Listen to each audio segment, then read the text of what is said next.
모두 모여라! 예배 시간이다! 주변을 정리해요.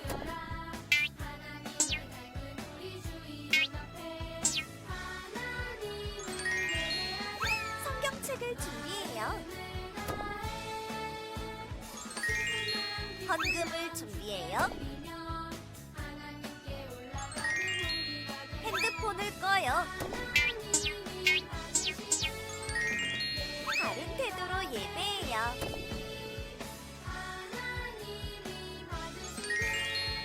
하나님이 기뻐하시는 예배 드려요.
안녕 친구들, 현진 전도사님이에요.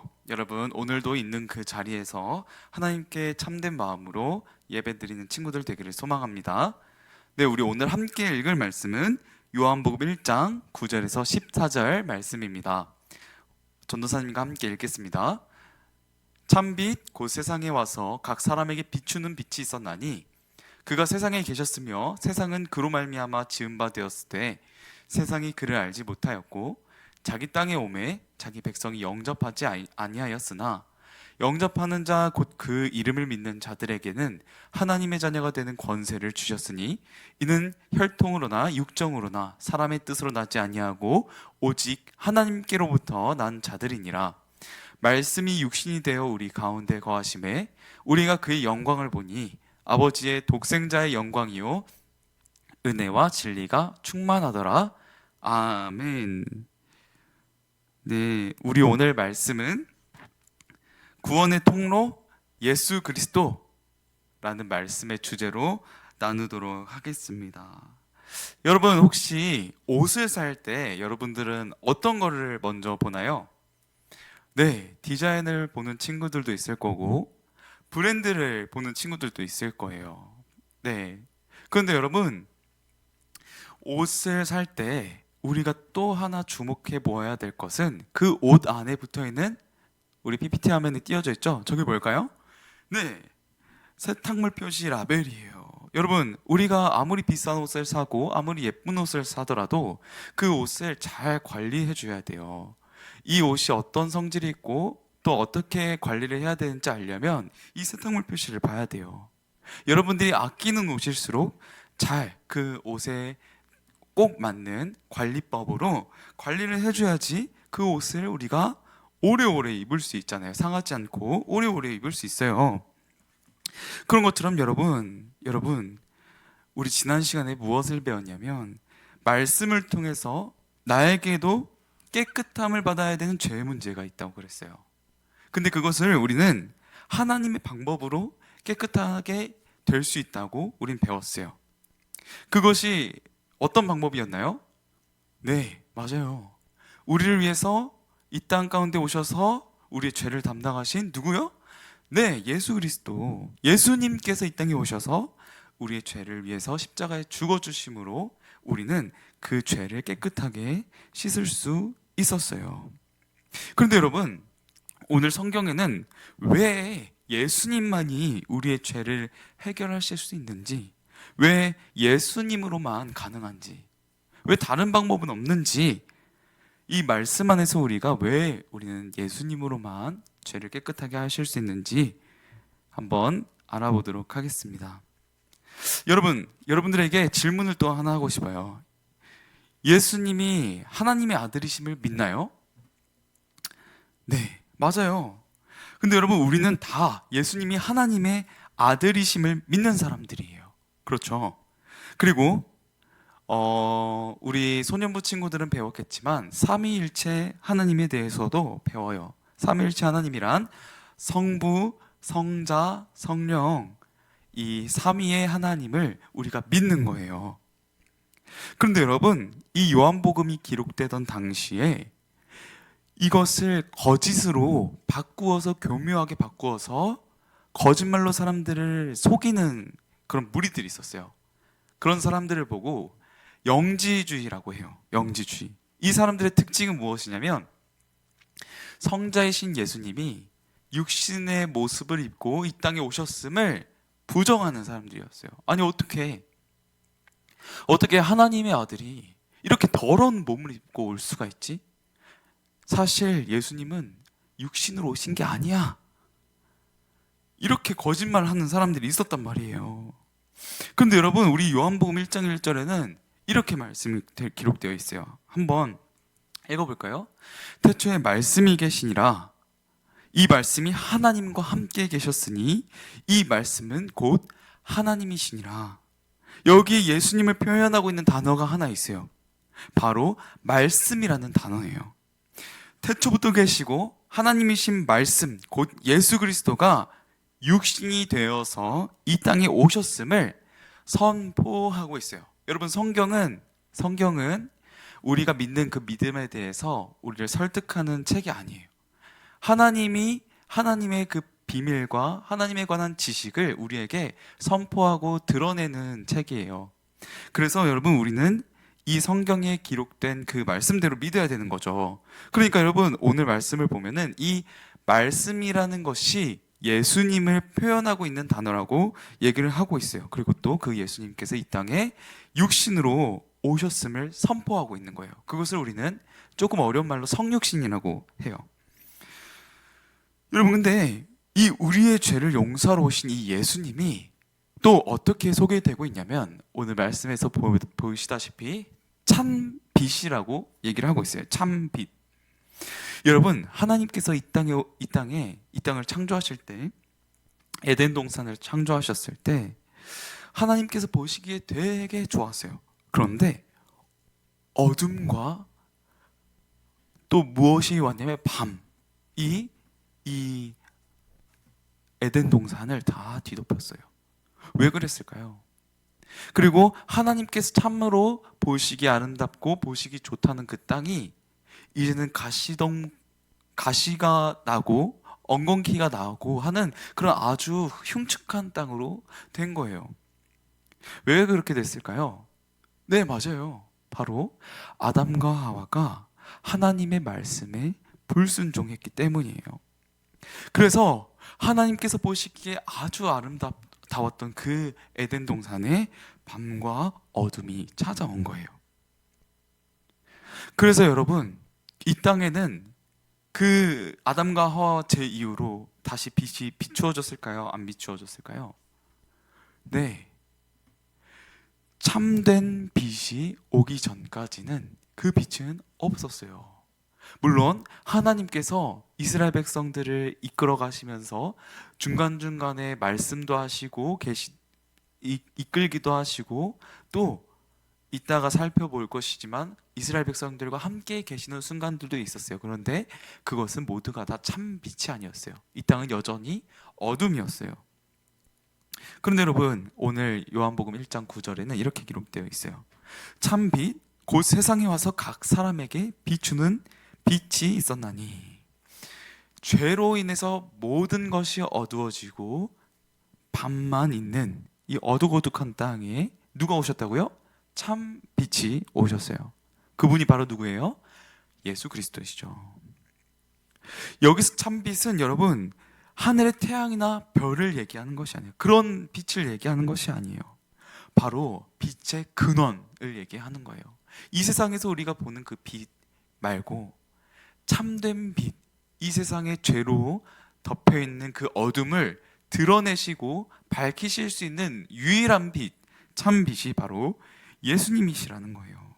그 예수님께서 우리에게 빛을 비춰주실 때만이 우리 안에 있는 그 죄, 우리를 뒤덮은 그 어둠을 몰아내실 수 있는 것이에요. 그래서 오직 예수님만이 우리에게 참 빛이 되신다는 거예요. 자, 전사님이 그러면 이렇게 아까 얘기를 했었죠. 그러면 예수님이 참 빛으로 오시기 이전까지 이 땅에 빛이 비추어진 경우는 없었나요? 왜 없었겠어요? 있었습니다. 구약에 어떤 모습으로 나타났냐면, 하나님께서 이 이스라엘 백성들, 하나님께서 택하신, 하나님께서 사랑하시는 백성들을 인도하시고 약속의 땅으로 데려가실 때까지 어떻게 하나님께서 임하셨냐면 불과 구름으로 임하셨어요. 이 죄악 가운데 어둑어둑한 이 땅 가운데 하나님의 빛이 우리 이스라엘 백성들을 인도했다는 거죠. 또 한 가지, 하나님께서 이 이스라엘 백성들 가운데 임재하시겠다고 약속하시고 하나님께서 실제로 임재하셨던 그 장소가 있어요. 바로 그림에서 보다시피 우리 연기가 모락모락 나오고 있죠. 저기가 바로 성막이라는 곳이에요. 성막. 하나님께서는 이스라엘 그 백성들 가운데 내가 너희의 주인이고 내가 너희를 인도하는 하나님이다라는 것을 보이시고 또 알리시고 함께 하신다는 증거로 바로 하나님께서는 성막에 임재하셨어요. 그런데 여러분, 저 성막에는 오로지 선택받은 제사장들만 들어갈 수 있었어요. 제사장들이 아닌 사람이 들어갔다가는 죽을 수도 있는 아주 거룩하고 아주 제한된 곳이었단 말이에요. 그런데 여러분, 지금은 우리가 성막을 찾지 않죠. 왜일까요? 네, 그냥 빛이 아니라, 그냥 하나님께서 저 모습으로 거하시는 게 아니라, 하나님께서 어떻게 해요? 우리의 육신의 모습으로 우리 가운데 오셨다는 거예요. 그것이 바로 성육신하신 예수님의 모습인 거예요. 그래서 여러분, 이 거한다라는 표현이 이 구약에는 성막에 쓰였지만 이제는 어디서 쓰여요? 네, 예수님께 쓰이는 거예요. 예수님께서 이 땅에 오셔서 임마누엘, 함께 하시는 하나님, 우리와 함께 하시는 하나님이신데 무엇의 모습으로 오셨어요? 육신의 모습으로 오셨다는 거예요. 자, 근데 여러분, 우리 이 요한복음이 기록되었을 당시에 예수님이 육신으로 오셨다는 것을 부정하는 사람들이 있었죠. 이것이 왜 잘못됐냐면, 예수님께서는 육신의 모습으로 오셔야만 했어요. 그리고 말씀이 그렇게 기록하고 있죠. 그런데 하나님께서 예수님을 육신으로 보내신 이유가 있어요. 그 이유는 무엇이냐면 바로 우리의 죄를 대속하시기 위해서예요. 하나님께서는 구약 시대 때 내 죄를 깨끗하게 씻을 수 있는 방법을 주셨어요. 그 방법이 무엇일까요? 제물을 바치는 거였어요. 제물을 바칠 때는 흠이 없는 양이나 염소를 그 제단 앞에 죽이고 피를 흘려서 하나님 앞에 올려드리는 게 제사였는데, 이 죽이는 과정에서 어떤 것이 있냐면, 내가 죽었어야 될 그 죄를 내가 가져온 그 제물에게 전가하는 거예요. 그래서 내가 대신 죽어야 될 그 죄를 내가 가져온 이 제물이 대신 죽어줌으로써 어떻게 해요? 나의 죄는 하나님 앞에서 깨끗하게 씻음받고 다시 하나님 앞에서 살아갈 기회를 얻는 거였어요. 근데 이제는 우리가 양과 염소를 잡지 않아요.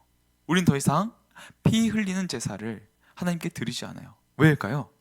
맞아요. 바로 누구 때문에요? 예수님 때문이죠. 그래서 예수님께서 온전한 100%의 육신의 모습으로 이 땅에 오셨어야 됐어요. 육신으로 오신 예수님께서 이 모든 만물의, 모든 세상의 사람들의 죄를 대신해서 십자가에서 단 한 번의 피 흘리심으로 대신해서 죽어주신 거예요. 누가 죽어주신 거예요?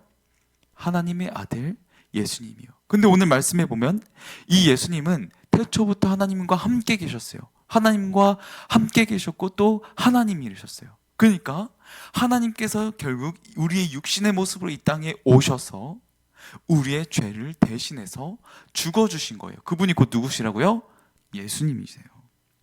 그래서 여러분, 원래 우리의 죄 때문에 죽었어야 되는 그 모든 죄를 예수님이 혼자 담당하시고 예수님께서 죽으셨기 때문에 우리는 예수님을 믿는 그 믿음만으로 다시 깨끗함을 얻을 수 있는 거예요.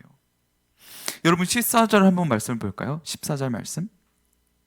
14절 말씀을 보면 이렇게 기록되어 있어요. 함께 읽겠습니다. 말씀이 육신이 되어 우리 가운데 거하심에 우리가 그의 영광을 보니 아버지의 독생자의 영광이요 은혜와 진리가 충만하더라. 아멘.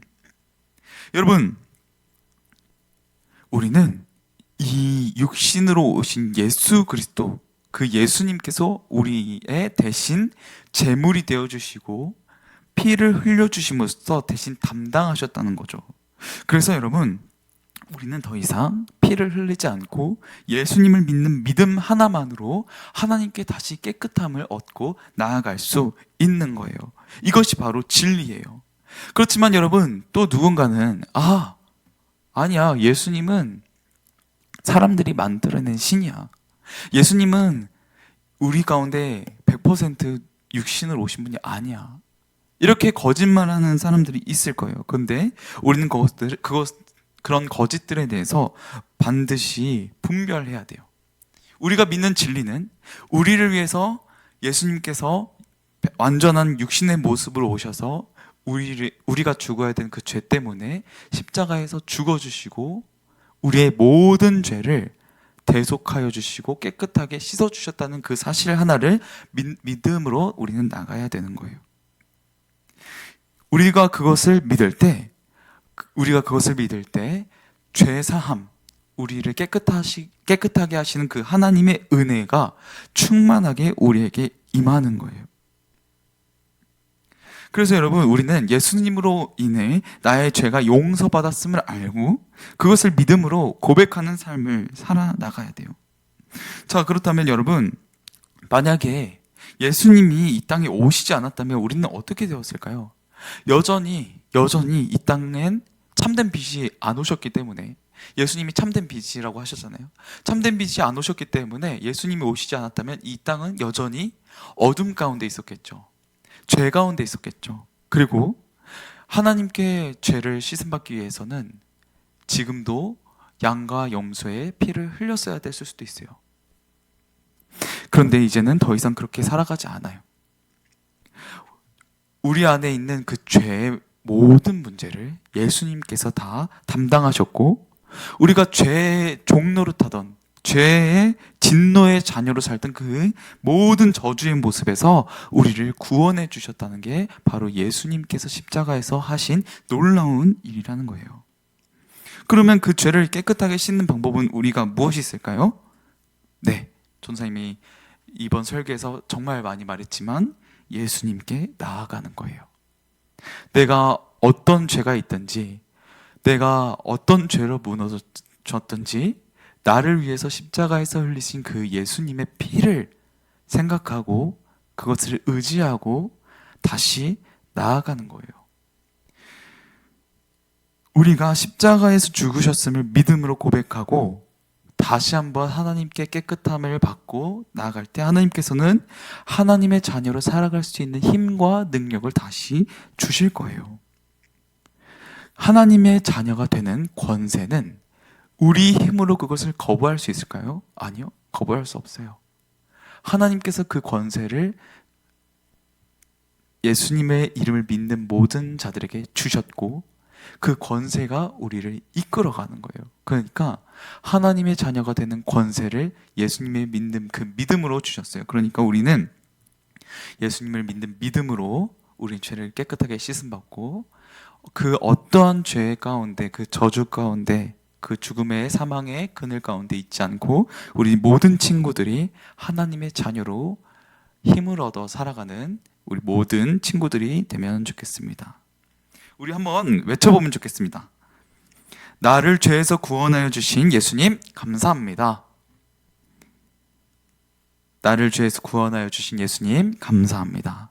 네, 이 감사함을 가지고 전사님이 하나님께 기도 올리도록 하겠습니다. 살아계신 하나님 아버지 감사합니다. 우리가 죄 가운데 있을 때, 우리의 얼굴도 모르신 그때에 하나님께서는 우리를 영원전부터 구원하여 주시기로 약속하여 주시고 우리 친구 한 명 한 명을 위하여서 예수님을 보내주셨음을 우리가 배웠습니다. 또 하나님, 우리가 대신 죽어야 되는 그 피 흘림의 죄의 사함을 예수님께서 혼자 모든 것을 지시고 십자가에서 우리의 죄 때문에 죽어주셨음을 또 우리가 말씀을 통해서 보았습니다. 하나님 아버지, 우리 친구들이 살아가면서 그 예수 그리스도께서 흘리신 그 보혈의 힘을 의지하며 나아갈 수 있는 친구들 되도록 주님께서 인도해 주시고 하나님의 그 능력, 그 예수님의 십자가의 그 은혜를 힘입어 나아갈 때 하나님 다시 한번 그 하나님의 자녀로 살아갈 수 있는 힘과 능력을 주님께서 더하여 주옵소서. 살아계신 예수 그리스도의 이름으로 기도드립니다. 아멘. 네, 우리 예배를 주기도문으로 마치겠습니다.